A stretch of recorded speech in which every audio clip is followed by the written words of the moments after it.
finaliza la temporada en Primera División 24-25.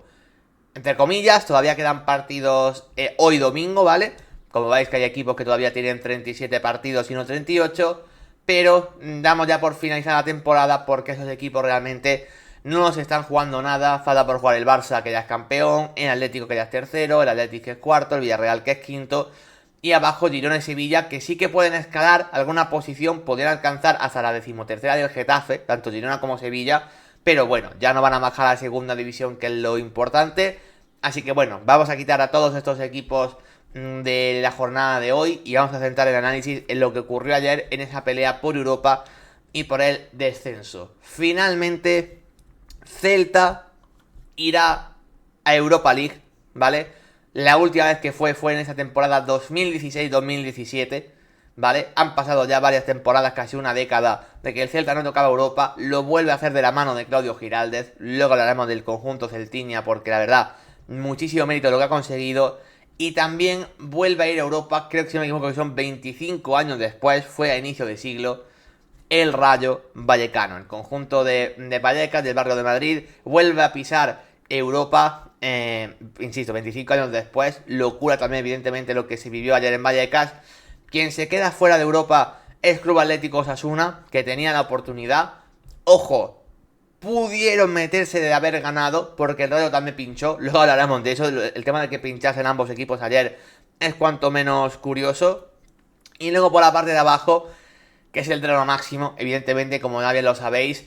Aunque la clasificación ahora mismo esté dictando esto, realmente hay que centrarse en Español y Leganés, que eran los equipos que ayer podían salvarse o descender. El resto estaban ya todos salvados.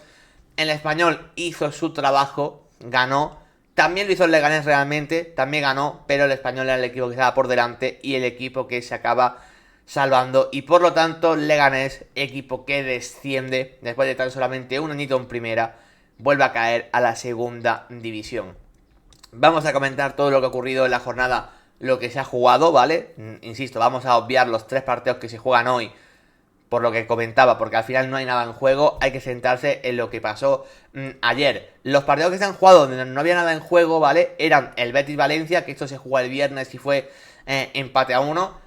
Es más, el partido, insisto, era totalmente intrascendente. Nos sirve para decir que Isco y Anthony siguen aumentando sus cifras y siguen llegando como un tiro a esa final de Conference League. Casi que esto era más un partido, bueno, pues casi ver una prueba de cómo podía llegar el Betis a esa final de Conference frente al Chelsea, y casi que era lo más importante, ¿no? Pero bueno, bastantes titulares en el Betis, ¿eh? Quizá lo que me sorprendió un poco, que el Betis sacó bastante titular, teniendo en cuenta que tienen una final en 3 días. Es verdad que el partido este fue el viernes, la final es el miércoles.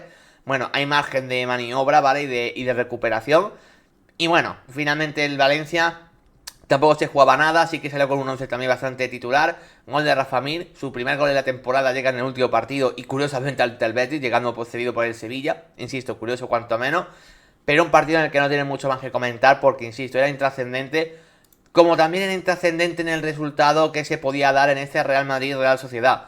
Yo creo que era un partido muy marcado por 2 cosas, ¿no? Las despedidas en el conjunto blanco, que las hubo muy buenas, ahora hablaremos de ellas, y esa posible bota de oro de Kylian Mbappé. Voy a empezar por este segundo tema porque Mbappé marcó un doblete, marcó los 2 goles de hecho del partido. Uno tras fallar un penalti pero marcando el rechace, y el segundo ya prácticamente al final del partido. El doblete pone a Mbappé con 31 goles en Liga esta temporada, lo cual es una barbaridad. En una mala temporada del Real Madrid en Liga, Mbappé ha marcado 31 goles. Y eso hace que pensar, eso me hace que pensar. Y es que si el Real Madrid hubiese hecho una buena temporada, si el equipo se hubiese optimizado y si Mbappé hubiese estado mejor rodeado, miedo da lo que puede hacer Mbappé, porque creo que al final se ha ido a 40 y pico goles esta temporada. Mbappé sabe que es un jugador que creo que en ese Real Madrid, si está bien rodeado, se puede ir a los 50, 60 goles en la temporada. Sinceramente así lo creo. Al final ha sido la gran estrella del Real Madrid este año, creo que sin duda. E insisto, para esa bota de oro lo tiene ya prácticamente hecho. Superó a Gyökeres con los 2 goles de ayer. El único que le podía alcanzar en el fútbol europeo hoy sería Mohamed Salah, que como dice Giorgio, tiene que marcar 4 goles para superarle, 3 para empatarle, si no me equivoco. Hombre, me parece complicado pensar que hoy Salah va a marcar 3 goles en un Liverpool que no se juega nada, sinceramente. Así que casi que podemos afirmar de que Mbappé en su primer año con el Real Madrid ha conseguido ganar la bota de oro. Así que en ese caso, objetivo para Mbappé conseguido a nivel individual. Y luego nos vamos para mí con un apartado más importante que ese es el caso, de las despedidas, ¿vale? En caso de empate, Mbappé se lo lleva por un tema de asistencias o de partidos jugados, Giorgio. Ya no sé cómo se desempata en ese sentido. Bueno, el tema de las despedidas. Hubo despedida para Carlo Ancelotti, ¿vale? Su último partido como entrenador del Real Madrid en esta segunda etapa. Entrenador más laureado de la historia del club, ¿vale? Así que evidentemente Ancelotti, día emocionante también para él ayer. Día para mí también emocionante para Lucas Vázquez. Es verdad que Lucas no ha anunciado que se va a ir como tal, pero lo de ayer claramente sonó a despedida, con lágrimas, ¿no? En la afición en el Bernabéu tuvo esa ovación cuando acabó siendo sustituido. Bueno, creo que a Lucas Vázquez lo podemos también contar como jugador que se va a marchar del Real Madrid. Pero por supuesto, la grandísima ovación del partido de la noche se la llevó. Bueno, de la noche no, porque se jugó por la tarde el partido, perdón. Se la llevó no Luka Modric. Pocas ovaciones y pocas despedidas creo que han sido tan emotivas en la Liga Española como la que vimos ayer con Luka Modric. Me da pena que otras leyendas del Madrid de los últimos años no hayan salido tan bien como lo hizo Modric ayer. Modric ha tenido el tiempo de despedirse. Modric se ha ido literalmente cuando ya lo ha dado absolutamente todo. Y creo que otras leyendas del Madrid no han tenido la oportunidad de hacerlo de esta manera. Modric, al anunciarlo antes de que acabase la temporada, pues bueno, creo que se le ha dado la despedida en el Bernabéu que se merece. Pasillo de sus propios compañeros, pasillo del equipo rival. Evidentemente, abrazo con todos los compañeros desde el banquillo, del staff y absolutamente todo el mundo. Y una imagen, una postal con ese abrazo a Toni Kroos que creo que se queda para la historia. Toni Kroos estaba, por ejemplo, ayer esperando también en el banquillo, viendo el partido y esperando, insisto, esa salida de Luka Modric. También, por supuesto, en la familia de Luka Modric, que vimos ahí gestos emotivos con su mujer, con sus hijos y demás. Pero me quedo con esa postal final con Toni Kroos, ese abrazo que se dieron, porque son los dos centrocampistas que han marcado una época. Yo creo que, sinceramente, siempre están haciendo una comparativa de Xavi Iniesta o Kroos o Modric.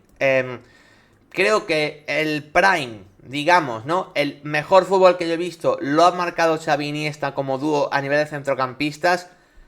Pero, sinceramente, creo que en Europa, ¿vale? En cuanto a dominio europeo, yo no creo que ningún centro del campo en Europa haya dominado y haya mandado más, ni haya tenido tanta jerarquía como Luka Modric y Toni Kroos juntos, escudados por Casemiro en su momento, ¿no? La famosa CMK. Yo creo que ha sido el centro del campo que más ha tenido... Bueno, que sí, que más impacto ha tenido en el fútbol europeo, al menos desde que tengo uso de razón. Y por eso ayer, ver esa despedida de Modric, con la que ya fue de Toni Kroos la temporada pasada, no sé, se hace especialmente emotiva y sobre todo creo que muy merecida.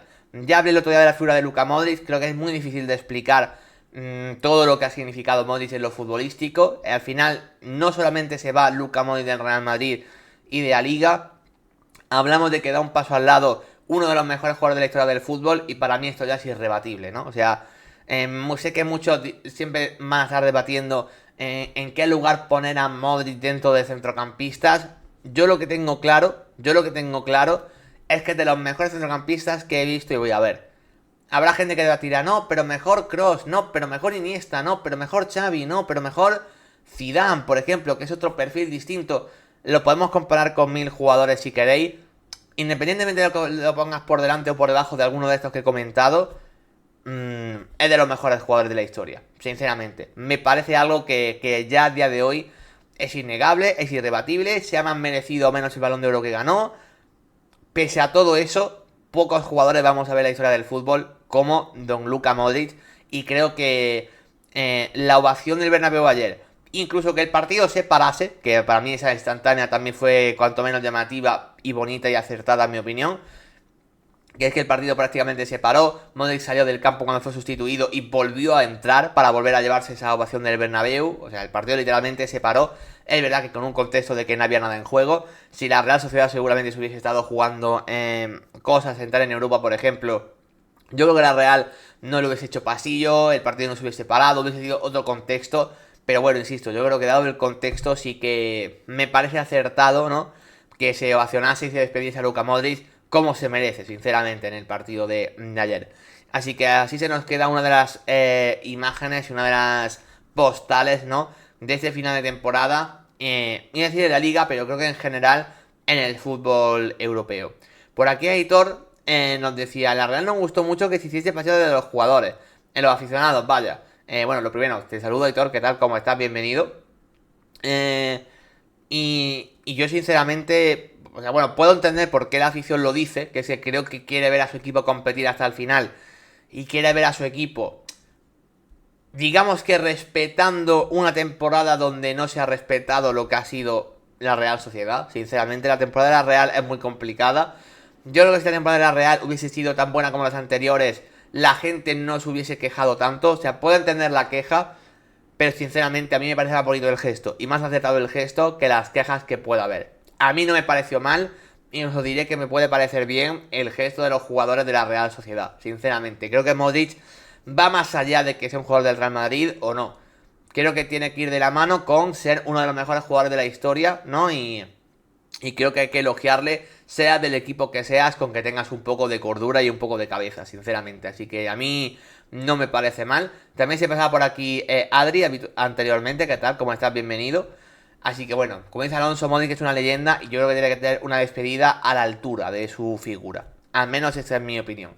Poco más a comentar del partido, ¿vale? Porque lo importante básicamente era eso. Vamos a lo que sí fue importante en el día de ayer en cuanto a resultados. Turno de las 6:30. Pelea por el descenso. Se la jugaban Leganés y Valladolid. O sea, Leganés y Español, perdón. Valladolid fue el rival del Leganés. Ambos jugando en casa. Ambos jugando contra equipos ya descendidos. Y ambos hicieron su trabajo. Y que ambos hicieran su trabajo significaba que el Español conseguía la salvación. Claramente el que lo tuvo muy fácil, muy sencillo, hizo un partidazo. Bueno, principalmente hicieron una gran primera parte. Fue el Club Deportivo Leganés. Drama que el Leganés no dependan de ellos mismos en el día de ayer, pero sinceramente al Leganés poco más le puedo despedir. El partido es perfecto, la primera parte salieron con todo, salieron a golear y a hacer daño al Valladolid. Esa es la realidad, o sea, la actitud es inmejorable, el juego fue inmejorable, la intensidad. Fueron absolutamente con todo. Seguramente uno de los 11 titulares más ofensivos de la temporada para Borja Jiménez, o sea, con Juan Cruz y Diomandé como extremos, más Dani Raba media punta, más Munir también en ataque, con los dos laterales, o sea, un 11 realmente ofensivo para lo que ha propuesto habitualmente Borja Jiménez, y sobre todo, muchísimas ocasiones, muchísimas llegadas, ante un Valladolid que defensivamente, bueno, si lleva haciendo agua toda la temporada, en la última jornada no va a ser distinto. Aquí el tema no es que el Valladolid no haya ganado ni un solo partido en la segunda vuelta, que ha sido así, sino que en muchos de esos partidos ni siquiera ha competido y ayer volvió a pasar, ¿no? Ayer el Valladolid no compitió en toda la primera parte y por eso le gané fácilmente, se fue 3-0 al descanso. Luego la segunda parte, sinceramente, poco análisis hay que hacer, porque la segunda parte no pasó prácticamente nada. Todo se definió en la primera parte. Y aquí el drama es que el Leganés estaba ya más pendiente de la segunda parte, de lo que hacía el Español en su respectivo partido, de lo que estaban haciendo ellos, porque ellos ya lo tenían resuelto. Insisto, del Valladolid poco más que comentar, porque el partido del equipo pucelano fue terrible, defensivamente fue un día más un coladero el equipo. Lo de la banda derecha no hay por dónde cogerlo. Lo de Antonio Candela, yo este chico no entiendo cómo vino y por qué vino, pero lo de ayer fue dramático, o sea, pocos jugadores he visto colapsar tanto como Antonio Candela ayer en su partido. O sea, los datos asustan al miedo, pero es que en general, bueno, lo tuvieron que cambiar al descanso porque estaba siendo un jugador no profesional directamente.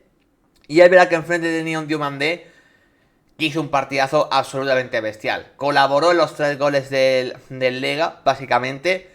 Y es uno de esos jugadores a poder tener en cuenta de esta plantilla del Leganés que ha bajado, que es la siguiente reflexión que quiero hacer. Antes, quiero también saludar a Pedriño Rayista 999, que nos acaba de empezar a seguir, es el primer follow del directo de hoy.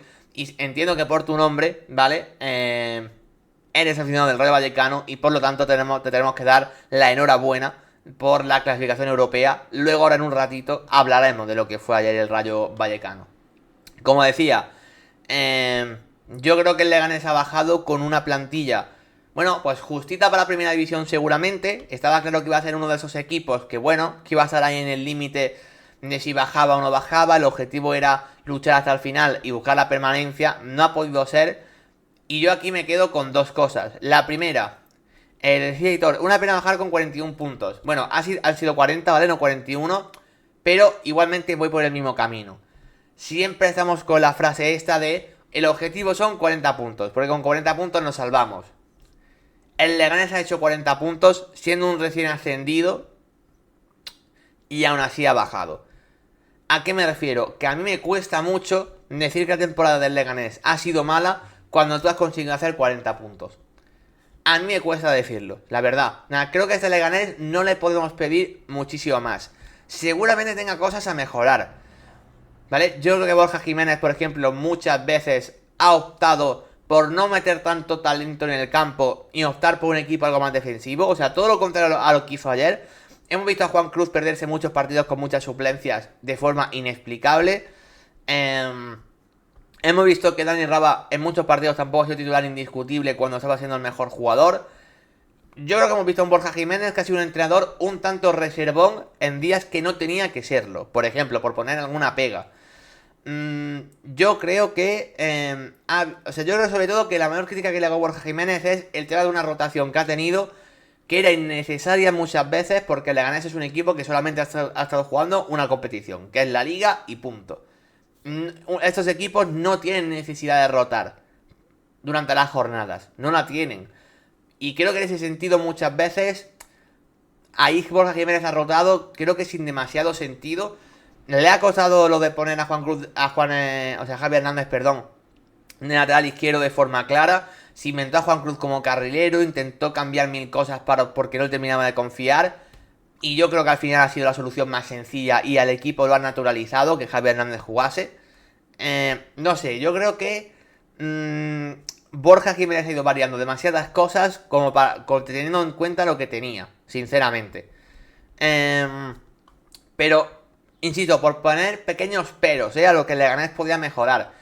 Porque, insisto, a mí no me sale decir que la temporada del Lega es mala en un equipo que recién ascendido ha hecho 40 puntos.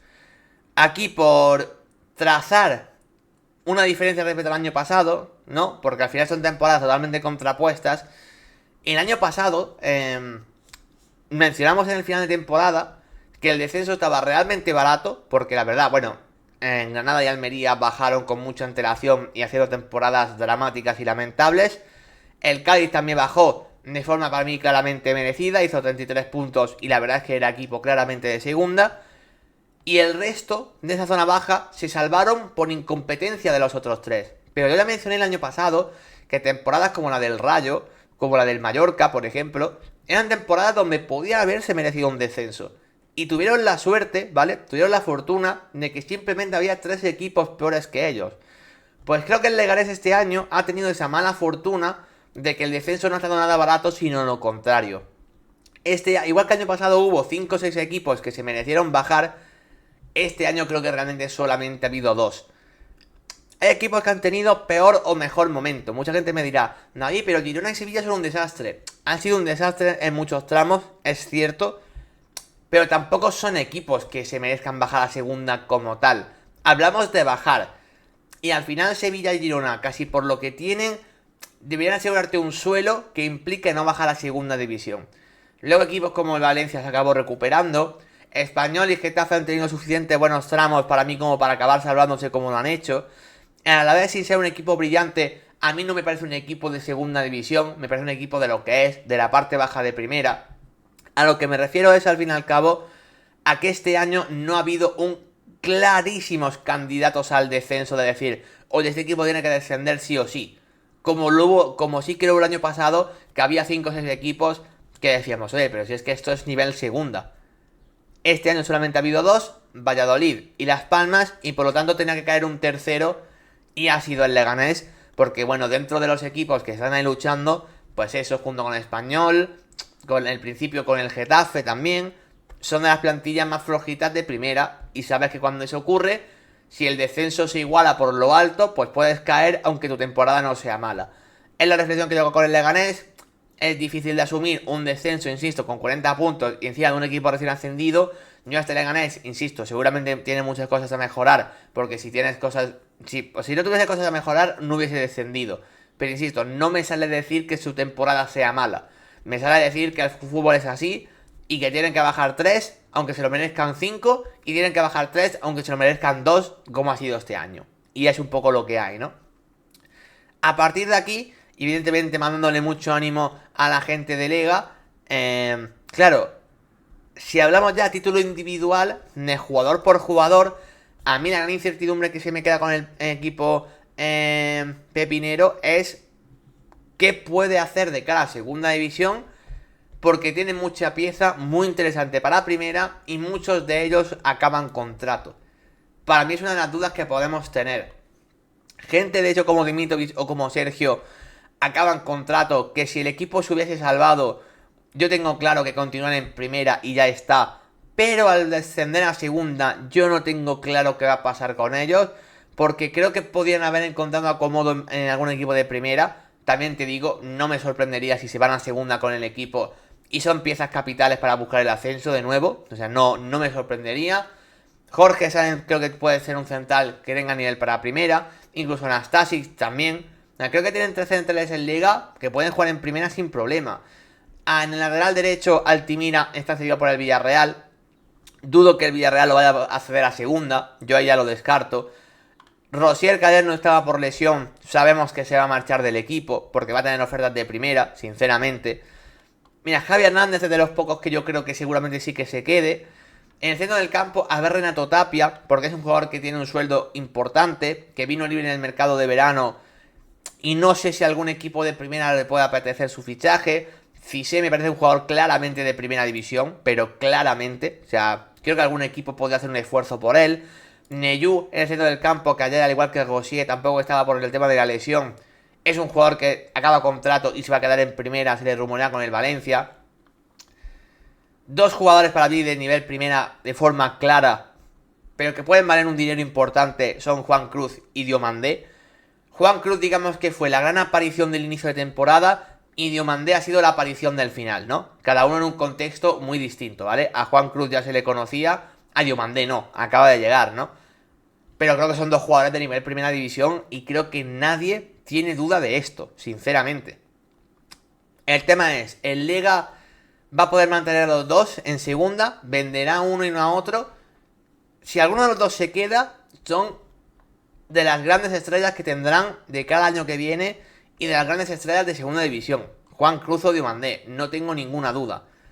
Pero es que son 2 jugadores tan apetecibles que a lo mejor quieren fichar algún equipo a uno y otro equipo a otro y pagar una pasta que puede ser importante. No sé por cuánto saldrían del Leganés, pero son jugadores que creo que pueden tener ofertas. Y luego, evidentemente dramático, es lo de Dani Raba. Dani Raba ha sido el mejor jugador del Liga, ha hecho un temporadón descomunal, básicamente. Pero acaba contrato también, como he dicho, como con Rosier, como con Neyu. Y básicamente también va a salir, se le ha rumoreado Valencia y algún otro equipo más. Y lo lógico también es que salga. A lo que voy. Su 11 titular prácticamente está plagado de jugadores que creo que en primera pueden aportar una barbaridad. Y muchos de ellos lo lógico es que salgan. Yo creo que si tú mantienes gran parte de la base, estoy con lo que decía Lucauda, el Lega tiene un equipazo para la segunda. Y así lo creo. Creo que así lo ha demostrado en primera. Pero es cierto que creo que también que va a perder mucho. A nivel individual me gusta porque ya muchos de estos jugadores es que los quiero seguir viendo en primera. Tendrían huecos segurísimo en primera división.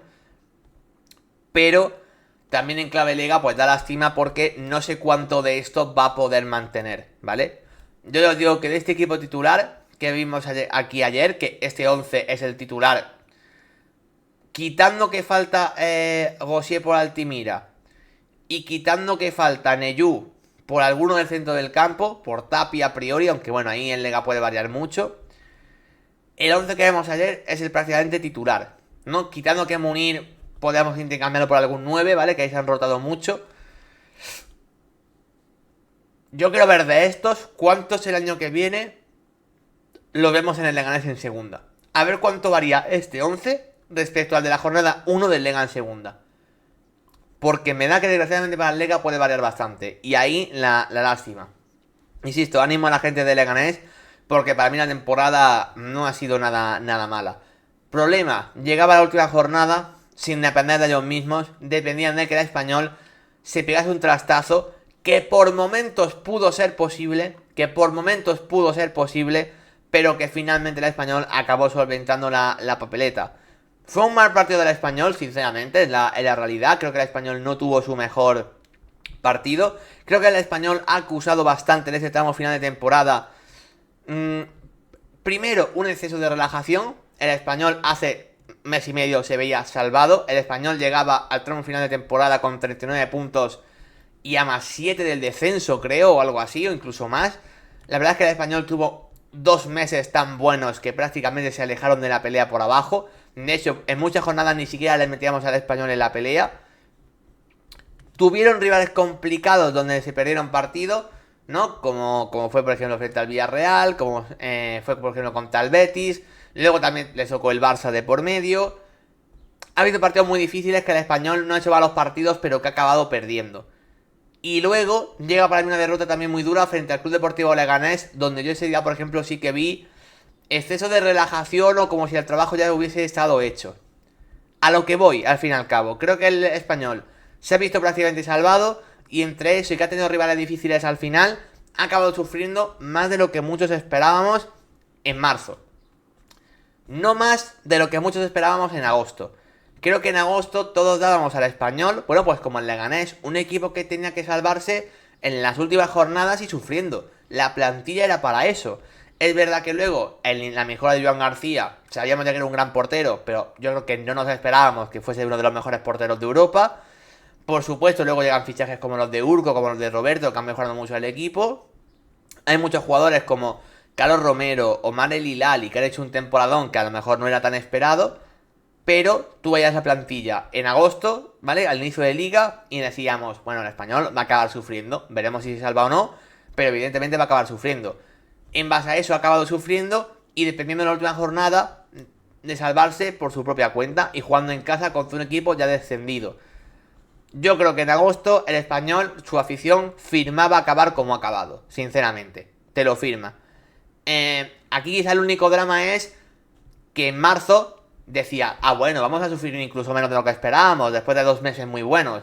Y sin embargo no, ha habido que sufrir y en la tarde de ayer, en el RCD Stadium, se sufrió y se sufrió bastante. Porque el Español empezó a acusar los nervios, el Español estuvo durante 40 minutos de partido, más el descanso, o sea, casi 1 hora de tiempo real en segunda división.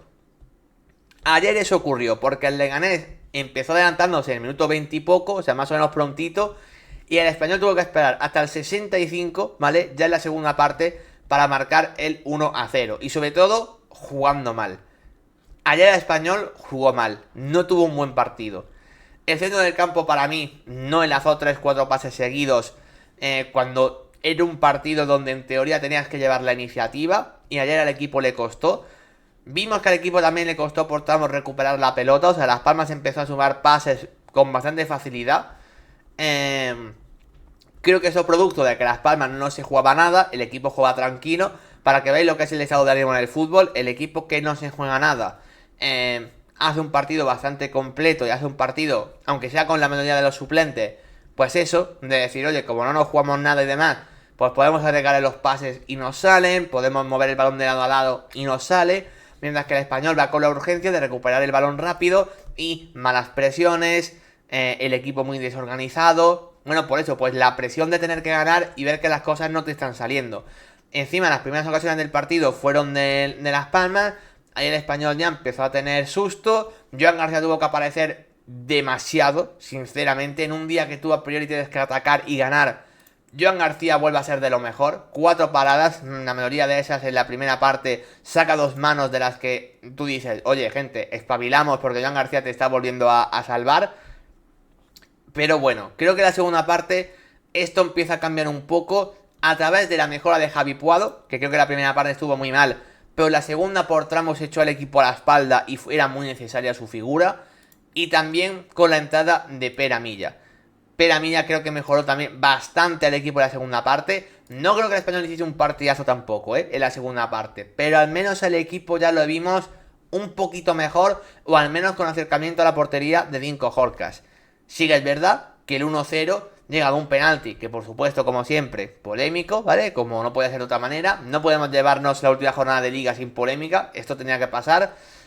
Y bueno, penalti polémico de Sugo sobre Alejo Vélez. Pero bueno, se acaba pitando penalti sin intervención de VAR ni nada. Penalti, lo transformaría, como no, Javi Puado, que creo que es uno de los grandes artífices de la permanencia del conjunto perico, como ya fue uno de los grandes artífices del ascenso la pasada temporada. Al final es el capitán, es uno de los jugadores más importantes, es casi el jugador franquicia del equipo.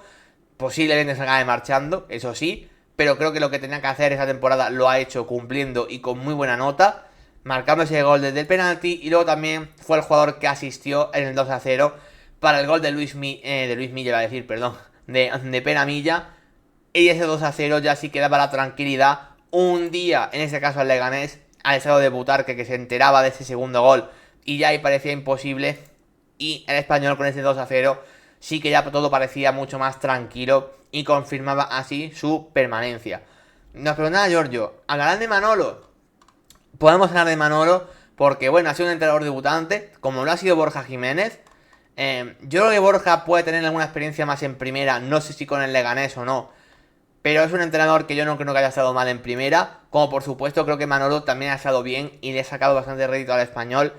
Y lo de Manolo creo que tiene especial mérito porque era un entrenador de la casa, pero sobre todo donde tampoco se creía mucho en él.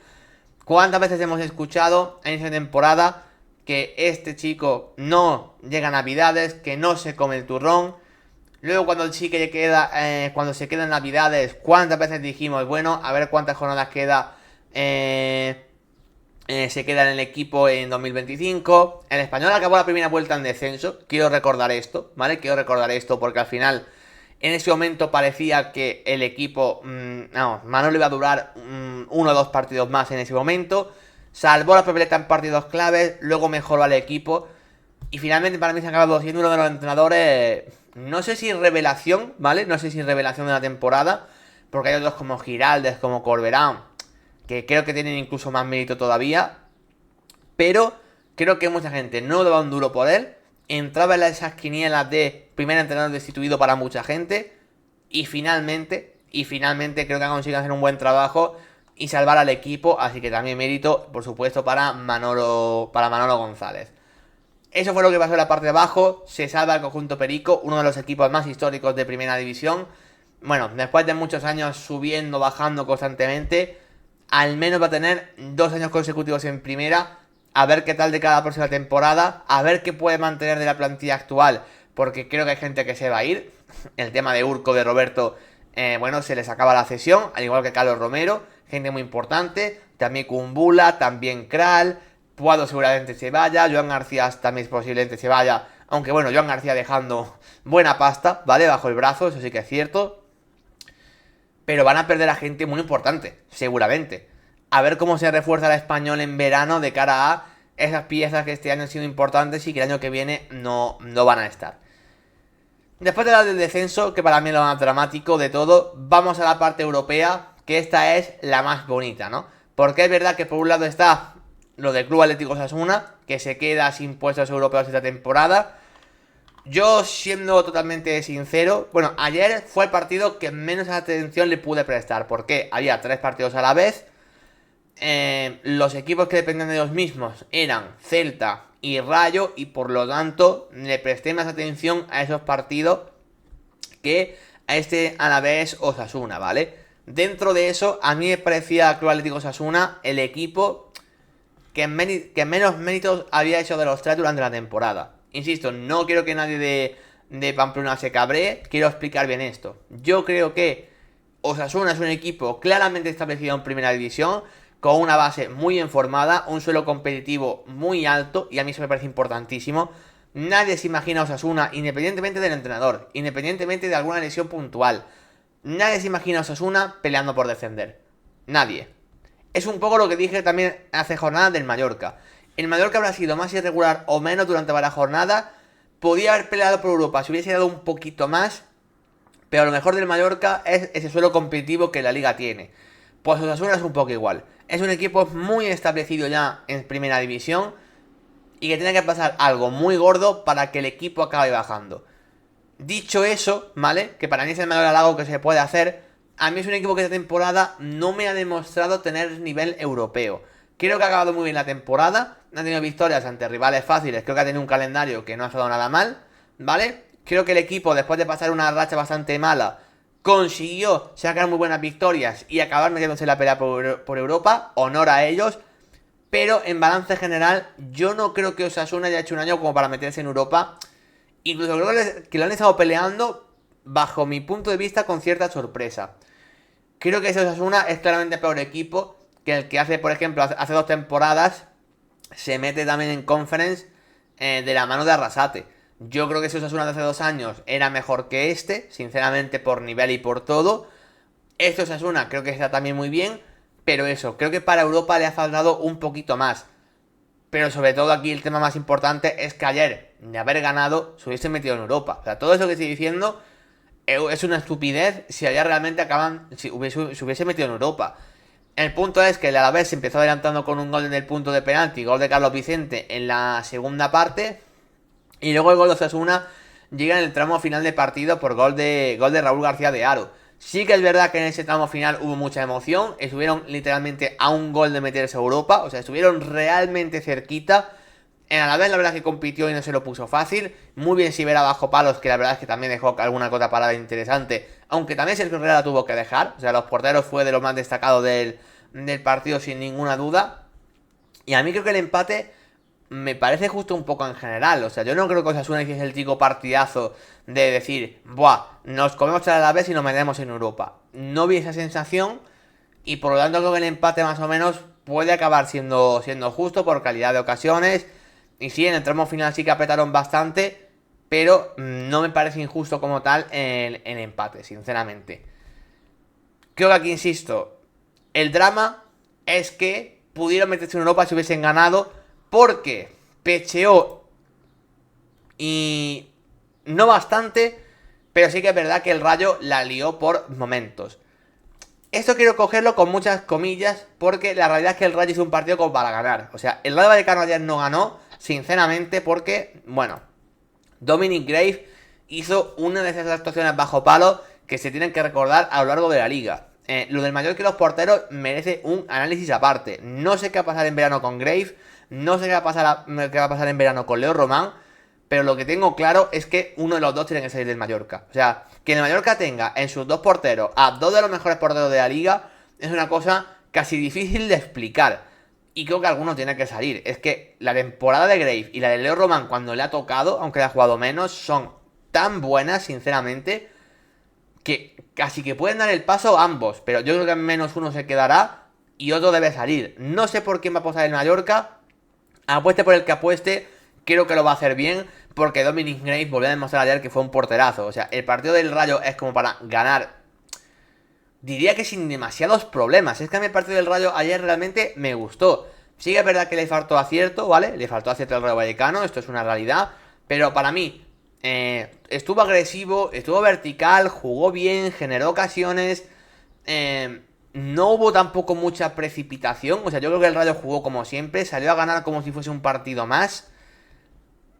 El tema es que al final no acabaron ganando. En ese momento yo estaba pensando, oye, que al final la pueden acabar liando. Acabaron el partido también pendientes de lo que pasaba en ese momento en Mendizorroza, a ver si Osasuna ganaba o no. A lo que me refiero es, yo creo que el Rayo hizo méritos para ganar. O sea, ayer para mí de forma clara se mereció ganar el partido. A mí me gustó el Rayo ayer como jugó, pero estuvieron a nada de liar la parda, porque si Osasuna en ese tramo final donde apretó acaba marcando otro golito, el Rayo ahora mismo se queda sin Europa. Y ahí es a lo que voy. Y para mí esto también quiero decir una reflexión en base a esto. Y no quiero quitar el mérito al Rayo, ¿eh? O sea, esto no es una crítica al Rayo, ni mucho menos lo que voy a decir ahora. Pero que Osasuna y Rayo, por distintos motivos, ¿vale? Porque el Rayo, insisto, para mí se mereció ganar. Y la figura de Grave es importante para que esto no ocurra. Pero una cosa no quita la otra. Que en el día de la verdad, en el partido clave para ver si entras en Europa o no, ninguno de los dos equipos que se la juegan ganen su partido ante equipos que no se juegan nada, sigue hablando de que las plazas europeas este año en la liga han estado baratas. Y lo sigo diciendo. Igual que el descenso este año ha estado muy pero que muy caro, o sea, carísimo, ¿vale? Carísimo. Europa este año en la liga ha estado barato. Esa es la realidad. Creo que no es tampoco habitual que, por ejemplo, el Valencia, un equipo que estaba luchando el descenso, fue a mejorar una barbaridad y estuvo cerca de meterse en la pelea por Europa. Osasuna ha sido remontar un poco en el tramo final y se ha metido de lleno en la pelea. El Getafe, por ejemplo, llegó a estar también a un punto de Europa, cuando ha estado todo el año peleando por el descenso. La Real, haciendo su peor año de los últimos 6 o 7, ha tenido momentos de pelear por Europa, incluso estar en Europa. Esta mala Real Sociedad, a lo que voy es que pelear por Europa ha sido barato. De los que han estado peleando, creo que el Rayo ha sido el mejor. Sí. Creo que el Rayo es el que más se merece esa octava plaza. Sin duda. Creo que el Rayo se lo merece más que el Mallorca. Creo que se lo merece más que Osasuna. Por supuesto se lo merece más que la Real. En Valencia se le ha podido merecer en el tramo final, pero es verdad que el inicio de temporada es el que es y es innegable. Yo creo que el Rayo ha sido el equipo que de forma merecida ha acabado octavo. Pero sí que creo que ha sido una pelea por lo bajo, ¿vale? Insisto, esto no es una crítica al Rayo, no es una crítica a nada. Simplemente estoy contextualizando la temporada. Que creo que si el nivel hubiese sido un poquito más alto, ha habido equipos que hayan estado peleando, que lo normal con ese nivel no es acabar peleando. Insisto, es una reflexión que yo saco, mi opinión, que no es básicamente lo más importante. Lo más importante es que el Rayo hoy celebra su clasificación a Europa 25 años después. E insisto, para mí de forma merecida. Como dice Llore por el chat, creo que ha sido el más regular de todos los que han estado en esa pelea. Y sobre todo destacando que al inicio de temporada nadie daba un duro. Ni por el Rayo, ni sobre todo por Íñigo Pérez. Y creo que los que no dábamos un duro, porque insisto, digo dábamos porque yo me incluyo en eso. Yo a inicio de temporada no creía tampoco mucho en este Rayo Vallecano. Creo que en gran parte era por su mala temporada pasada. Yo quiero recordar aquí que el Rayo del año pasado está mal en Liga. El Rayo del año pasado es el 17º, compite mal y sinceramente no bajó a segunda porque había 3 equipos peores, por no decir de un nivel muy, muy, muy bajo. Los 3 equipos que bajaron. Pero el Rayo del año pasado me pareció ser un equipo cercano a segunda división. Se acabaron salvando por eso, porque había 3 equipos peores, no porque ellos hiciesen un gran trabajo. Y yo por eso cuestionaba este año del Rayo Vallecano. Pero en base a eso, aún más mérito hay que darle a Íñigo Pérez con lo que ha conseguido. Y aunque él no acabase ganando, insisto, creo que el Rayo se mereció ganar. Y creo que la temporada en general ha sido muy completa. Ha habido una evolución futbolística de muchos de sus futbolistas y eso es digno de mención. Lo de los laterales con Pep Chavarría y bueno, Rayo ha acabado jugando de extremo, pero ha jugado todo el año de lateral derecho. Ha sido impresionante. Mira que Rayo ya en la Eurocopa le vimos, oye, buenas cosas y muchos ya dijimos, oye, hay que ver la Liga Española porque creo que va a crecer, pero no hasta el punto de que ha crecido como tal, que ha sido de los mejores laterales de la Liga. Y diría que el mejor detrás de Koundé directamente. Pep Chavarría yo tampoco me esperaba una evolución tan positiva. Muy cuando ha estado al lado de Leyen ha estado brutal. Hay jugadores que yo no me esperaba esa evolución. También Patecic ha dado un paso adelante muy importante este año, por ejemplo. Luego creo que ha habido evidentemente cosas que te han funcionado de primeras, como fue lo de Augusto Batalla. El salto en la portería con Augusto Batalla ha sido muy importante para entender que el Rayo ahora mismo está en Europa. Y luego creo que ha sido un equipo que arriba no ha sido brillante. Pero sí que hemos visto una versión óptima de la línea de mediapuntas que el año pasado no la vimos. El año pasado de Frutos fue decepcionante. El año pasado de Easy fue muy malo. Incluso el propio Easy lo reconoció. Que mentalmente y demás no había estado centrado, lo había pasado mal. Este año empezó mal, pero recondujo su situación y al final ha tenido muy buenos partidos. Álvaro quizá el año pasado fue de lo que mejor estuvo y este año ha mantenido su nivel, incluso lo ha mejorado. Nos ha recordado al Álvaro García de hace 2 años, por ejemplo. O sea, en la línea de media puntas del Rayo, este año sí que ha dado un paso hacia adelante. Y todo esto, como dice Peri, que por cierto, ¿qué tal Peri? ¿Cómo estás? Bienvenido. Si un delantero centro, óptimo. Yo creo que el Rayo, si mantiene su plantilla titular de este año y le incorpora un 9 de nivel, un 9 lo que podría haber sido Raúl de Tomás y que desgraciadamente no lo ha acabado siendo, si el Rayo consigue eso, para mí es el Rayo que puede ya pelear por Europa, porque creo que los cimientos y la base defensiva principalmente la tiene.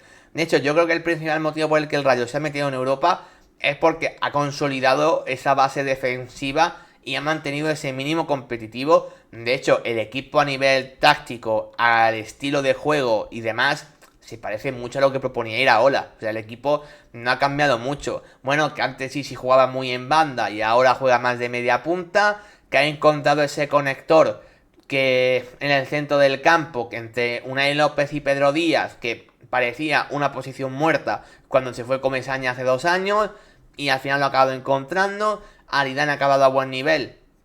Y Moomin es un central de nivel para mí Europa ya. Yo creo que es un equipo que ha conseguido tener por fin un 11 muy bien optimizado a falta del 9. Yo estoy con Peri, creo que le puede hacer falta fondo de armario de cara al año que viene, eso sí. Creo que necesita... Si ya contamos a Isi Palazón como delantero, como mediapunta, perdón, que yo creo que esa ya es su posición natural a día de hoy, y contamos a Álvaro a un lado y de Frutos al otro, creo que necesita un extremo que te pueda cambiar más las cosas, que en Barba no es exactamente eso. O sea, en Barba se puede quedar, pero creo que el Rayo necesita otra cosa. Por supuesto, un 9. Y en el centro del campo, a ver, yo creo que Patecís, Óscar Valentín, Unai López, Pedro Díaz no está mal. También está por ahí Gumbau, que en Gumbau sí que confío menos. Creo que esa posición no está mal, pero se puede dar un salto, digamos, ¿vale? Creo que se puede dar un salto. Tampoco sé económicamente cuánto salto el Rayo puede dar, insisto, teniendo en cuenta que se tiene que gastar pasta e importante en un 9. No sé cuánta, pero se la tiene que gastar, eso es una realidad. Y ya que el banquillo entre Enteca, Camello y demás, vale, no está tan mal. Pero delantero, o sea, pasta en un 9 titular, es importante porque si tú al Rayo le pones un Budimir, insisto, sé que es un nombre exagerado quizás, ¿no? Pero bueno, si tú al Rayo le pones un Budimir, el Rayo hubiese estado peleando con el Betis esta temporada. Incluso quién sabe si más. Esa es la realidad. Entonces, yo creo que no tiene que un Panichelis y el Lucauda. A mí lo con Panichelis es que cuidado porque el salto de segunda a Europa hay que verlo también, Lucauda. Ese salto es importante. Pero yo creo que tiene que mejorar un poco de profundidad de plantilla y lo del 9. Pero yo creo que los cimientos, o sea, la base del equipo está para Europa. Y para mí esa es la mejor noticia. Dice Frankie Peri, la cosa es que los jugadores van cumpliendo años y sobre todo casi ninguno se ha acostumbrado a jugar 3 partidos a la semana. Estoy de acuerdo, Peri, por eso lo importante es mejorar un poco la alternativa de cara a que el equipo sufra lo menos posible la temporada que viene. Para que en Europa se pueda acabar rotando entre Liga y Europa ciertos jugadores, porque estoy de acuerdo con Peri, o sea, ver jugar a Isi Palazón, Álvaro García, no sé, Leyen, Patecís y todos estos 50 partidos por temporada va a ser raro, así que creo que ahí la rotación va a ser importante para que un día descanse uno, otro día otro, y que pueda haber ahí un poco más de movimiento con los jugadores número 12, número 13, número 14, ¿no? Creo que ahí tienen que sumar un poquito más, y de ahí los refuerzos, ¿no? Pero yo creo que lo más importante es que la base la tienes, ¿vale? Ya lo que estamos hablando son retoques, fondo de armario, cosas que pueden mejorar un poco. Pero más allá de lo del 9, la base la tienes. Y a mí me parece la noticia más positiva del Rayo, sinceramente. Que creo que va a ser un equipo muy parecido el año que viene. Por supuesto, en el estilo de juego está muy marcado. Creo que eso es evidente que no va a cambiar. Y sobre todo, lo más importante es que yo no veo prácticamente a nadie de este equipo saliendo. Como mucho a Ratiu, si tuviese una gran oferta. Porque la verdad es que Ratiu es un jugador que podría dar un paso más allá. O sea, Ratiu es el claro jugador de todos estos que va a jugar a priori bastantes años en Europa. O sea que es el único jugador que te lo ficha, no sé, un Atlético de Madrid, mismamente. Por ejemplo, viendo el nivel de Nahuel Molina, que es malo, por ahí yo creo que se podía dar un paso a un equipo mejor. El resto yo lo veo bastante asentado y quedándose, sinceramente. O sea, hay quienes que han hecho un año muy bueno, pero yo no veo a Patricis ahora en su carrera dando un salto a un equipo mejor. A Pep Chavarría lo veo pronto. Moomin puede que lo dé en algún momento, pero dudo que sea este próximo verano. Entonces, en base a eso, yo veo que Ratio puede ser la única salida. Aquí me dice que está más fuera que dentro. Yo no creo que esté más fuera que dentro. Creo que es el único que puede... Bueno, que tiene opciones óptimas de salir. Pero tanto como que esté más fuera que dentro, no lo tengo tan claro, ¿eh? Porque a ver qué equipo se gasta 20 millones, por ejemplo, en ficharte a Ratio. Es que tampoco es fácil. Por eso yo he dicho Atlético de Madrid, por ejemplo, que podía ser ese salto en la liga que tuviese sentido. El Villarreal teniendo un 50%, podría ser el Villarreal, uno de los equipos que pudiese ir a por Ratio, por ejemplo. No está mal tirado. Aquí lo único que pasa, Pérez, es que el Villarreal no encaja mucho en su estilo de juego actual, Ratio. Claro, sea Baena al Atlético a priori. Voy a cambiar un poco el esquema para que el lateral derecho sea el lateral largo y el izquierdo el que sea un pelín más defensivo. Solo que ya tienes a Cardona por izquierda. Bueno, hay que ver cómo se compagina eso, ¿eh? Porque yo no tengo claro su encaje en el Villarreal. Pero por salto podría ser ese tipo de equipo, ¿no? Del que estamos hablando. En fin, enhorabuena a la afición ratista por la vuelta a Europa, la verdad. Yo creo que merecido en general. Pero si hablamos de lo que el Rayo ha sido merecido, si el Mallorca no hablo del Mallorca porque ya no se jugaba nada, pero cuando hablemos de las notas de la temporada, hablaremos más de los equipos y de qué tiene que cambiar, qué tiene que mejorar. Yo creo que el año del Mallorca no es malo, pero se podía haber apretado un poquito más. Y he notado que el equipo se le ha hecho larga la temporada y sobre todo da la sensación de que el pecho de Arrasate, aunque lleve un año, parece que lleva 3, sinceramente. O sea, no creo que esté quemado el proyecto, pero sí da la sensación de que hay jugadores que ya hay que cambiar cosas, sinceramente. Pero bueno, ya le hablaremos más en profundidad de los equipos que no se juegan nada en las notas de la temporada, ¿vale? Que a priori lo haremos el martes. Insisto, si lo del Rayo ha sido merecido, ¿qué decir de la temporada que ha hecho el Real Club Celta de Vigo de Claudio Giraldez? Es verdad que el Celta, bueno, venía muy favorito para meterse como séptimo y en puestos de Europa League. La lió la pasada jornada, perdiendo en casa frente al Rayo como rival directo, es cierto. Pero también lo dijo Giraldez, ¿no? Que veía un dramatismo excesivo por perder contra el Rayo, cuando la realidad es que era un sueño llegar a la última jornada dependiendo de ti mismo para meterse en Europa League. Y Giraldez le ha dado la confianza al equipo con su juego y sobre todo con su mensaje y con su ideología. Giraldez para mí ha convertido una plantilla de zona media. Yo creo que esta no es la mejor plantilla del Celta de los últimos años, lo creo firmemente. Y ha convertido una plantilla de zona, insisto, media incluso baja, de quedar 11º, 12º, 13º, 14º. No creo que de sufrir por bajar, pero es una plantilla muy intermedia de la liga. La ha convertido un equipo con una idea muy clara, hiper optimizada y sobre todo con una base de cantera o jugador vigués que creo que encima hace que ese proyecto sea más especial todavía si cabe. El Celta juega muy bien. El Celta aquí hemos dicho a lo largo de la temporada que era un muy buen equipo, pero que le faltaba una cosa, que era mejorar sus resultados fuera de casa y hacer que el equipo fuese más competitivo en general, porque el Celta siempre ha jugado bien con Giraldez, el esquema casi siempre ha sido el mismo, las piezas siempre han estado optimizadas, la idea estaba clara, todo eso siempre ha estado desde que Giraldez prácticamente cogió el equipo. Ya no digo solamente esta temporada, sino ya el final del año pasado. Lo que ha cambiado es que el equipo compitiese un poco más, tuviese un pelín más de seguridad defensiva y que los partidos de fuera de casa no se contabilizan todos como derrotas. Y yo dije, si el Celta mejora eso en la segunda vuelta, el Celta se mete en Europa. Bueno, me parece importante mencionar que el Celta, al final de la temporada, perdió el partido en casa que todo el mundo pensábamos que iba a ganar, contra el Rayo siendo rival directo del Rayo. Y el Rayo le gana en Balaídos y acaba metiéndose en Europa precisamente ganando un partido fuera de casa en el Coliseum, que siempre entendemos que es un campo complicado. Es evidente que el Getafe no se jugaba nada, es evidente que el Getafe... No creo que el Getafe se dejase ganar ni mucho menos, o sea, yo creo que el Getafe más o menos le compitió al Celta, pero hombre, no vimos la imagen del Getafe... Vamos, no vimos la imagen del Getafe que vimos la semana pasada, por ejemplo, ¿no? Para lograr la salvación. Pues hombre, ese Getafe no lo vimos. Creo que hasta aquí es evidente. Pero vimos una versión del Celta de Europa ayer. Y creo que es la que hemos visto principalmente a lo largo de la temporada y sobre todo en la segunda vuelta.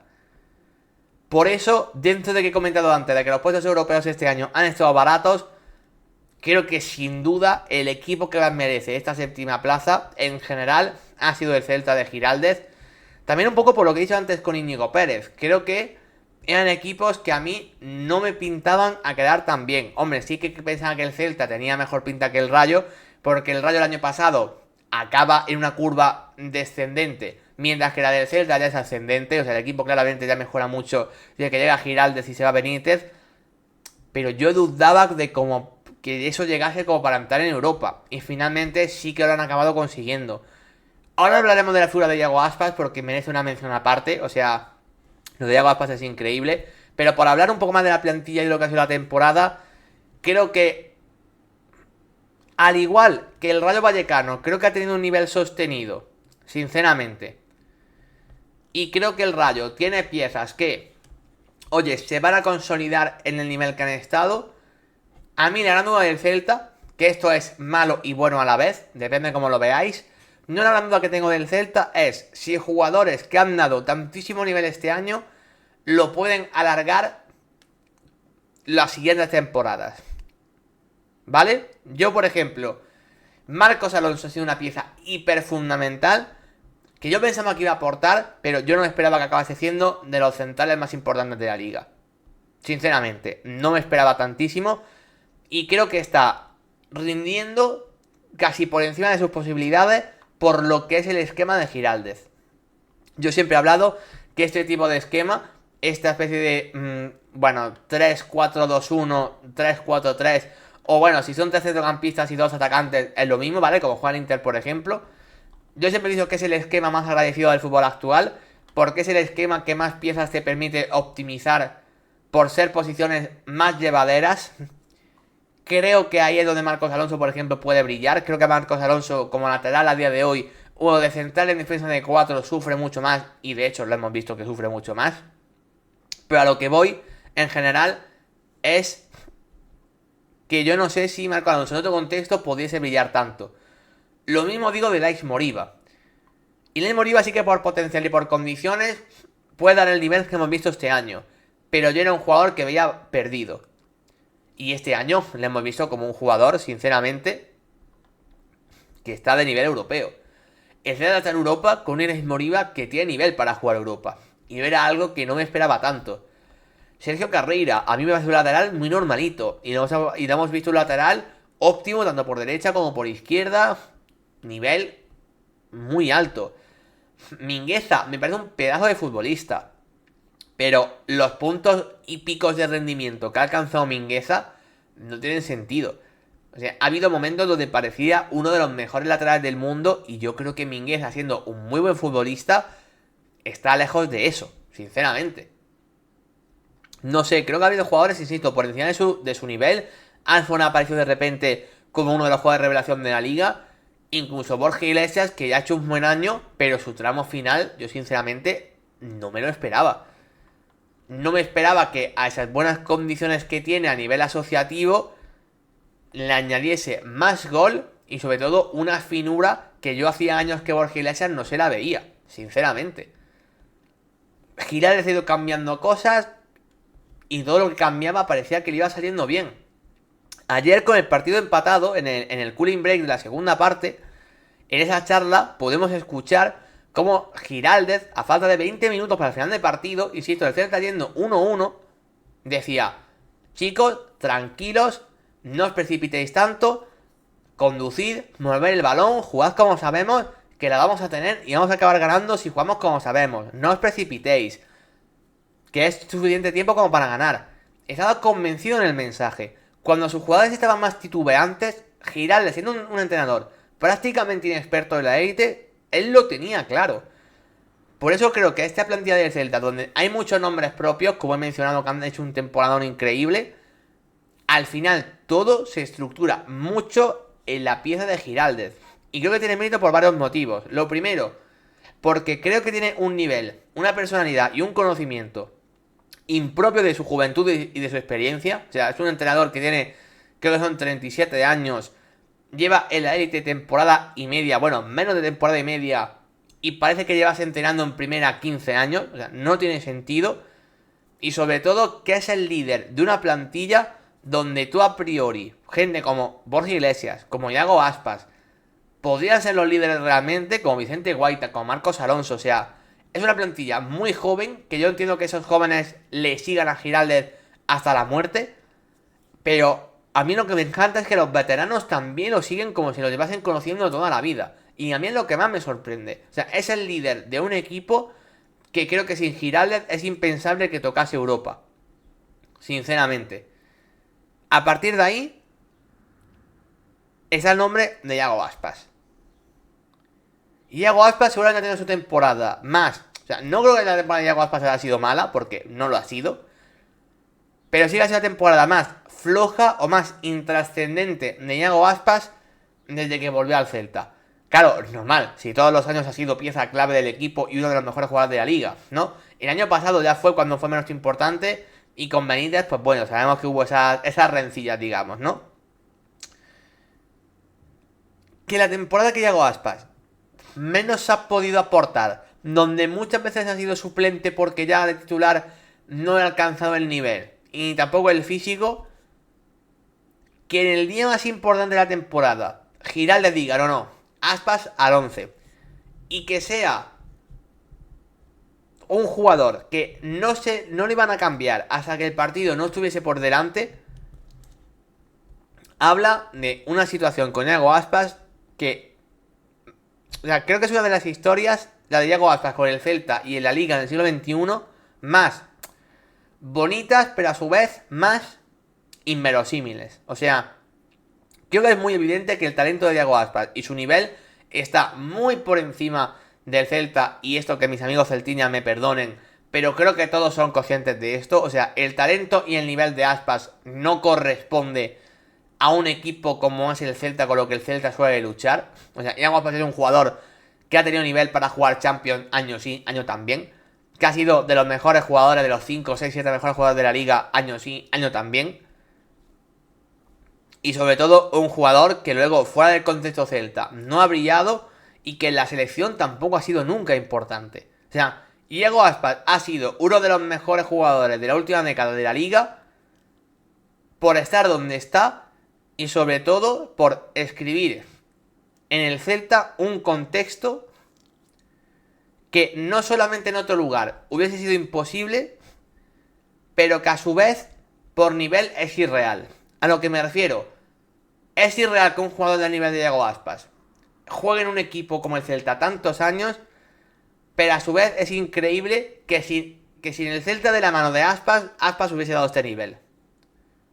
Entonces, el resumen de todo esto es que la historia de Iago Aspas con el Celta en la liga es una de las historias que me parecen más, no surrealistas, pero sí más brutales desde que yo tengo uso de razón, la verdad. Insisto, que la temporada donde han perdido más protagonismo haya sido el artífice claro de que el Celta se meta en Europa en la última jornada. O sea, el partido de Iago Aspas ayer, después de una temporada, insisto, no mala, pero la más normalita, digamos, a mí me parece increíble, sinceramente. A mí me parece increíble. Ayer vimos a Iago Aspas hacer regates, dejar gestos técnicos, bailar sobre el campo como el Iago Aspas Prime. Como el Iago Aspas que salvaba al equipo del descensos prácticamente él solo. Del Iago Aspas que te marcaba 18, 20, 21 goles en liga en un Celta que quedaba 16º, 15º. Ayer vimos ese Iago Aspas casi con 38 años, ¿no? no sé, es un poco... Tuve un poco la misma sensación como cuando Messi gana el Mundial con Argentina, dando un nivel de Messi Prime, cuando Messi claramente ya no está en su Prime, que tú te preguntas, ¿pero por qué? O sea, es como si hubiese llamado y Aspas a, no sé, a un brujo o a un genio, a un mago, como queráis llamarlo, y le hubiese dicho, por favor, para el momento más importante, dame mi capacidad de hace 5 años, por favor. Y le dice el genio o el mago, va, te lo doy para ese partido. Y efectivamente eso fue lo que vimos. La asistencia que le da Borja en el gol del empate a 1 es tremenda. Tremenda. Al final, como llega de segunda línea en el 1-2, casi al final del partido, bueno, minuto 80. No será el gol más bonito, pero sí es el gol que empujó Yago Aspas con todo el celtismo detrás. Y sobre todo, algunas jugadas que dejó en el partido, esas pisaditas, esas conducciones, esos regates girándose sobre sí mismo. Ayer Yago Aspas bailó. Bailó como en sus mejores noches, pero lo hizo con 37 años y la temporada que a priori menos importante ya estaba haciendo de su carrera. Y por eso es una de las historias más impresionantes y más increíbles que creo que vamos a ver en mucho tiempo en la Liga Española. O sea, pasarán 40, 50 años y posiblemente Yago Aspas sea uno de los jugadores más recordados de la historia de la Liga. Porque la historia que tiene Yago Aspas detrás con el Celta, insisto, es impresionante y seguramente hasta difícil de explicar. Tiene que ser un contexto muy particular para que volvamos a ver lo que hemos visto a Yago Aspas. Y que la clasificación del Celta a Europa, casi una década después, se redondee de nuevo con la grandísima actuación de Yago Aspas en la última jornada de Liga, me parece una forma brutal de terminar de escribir el libro de esta temporada, que se hacen especiales las temporadas por cosas como las que vimos ayer de Yago Aspas. Y creo que el fútbol en gran parte nos gusta por poder ver y contar cosas como las que vimos de Yago Aspas anoche, sinceramente. Así que dicho eso, evidentemente, Yago Aspas, tengo su camiseta ahí detrás porque me parece una de las mejores historias, como también la de Luka Modric con Croacia, porque también la de Modric es una de las mejores historias, por supuesto, del fútbol español en la última década. Y por supuesto, y ya con eso termino, muchísimas felicidades al celtismo y a toda la gente de Vigo, porque creo que después de años de sufrimiento, esta clasificación a Europa ha sido realmente merecida. Así que con eso finalizo este análisis de la jornada número 38 de Liga, que insisto, la Liga como tal aún no ha terminado. Quedan partidos todavía hoy, pero donde, como digo, al no haber ya nada en juego y ser partidos realmente intrascendentes, con esto yo cierro carpeta de esta temporada 38 de la Liga. Este es el último post y el último partido que vamos a analizar esta temporada.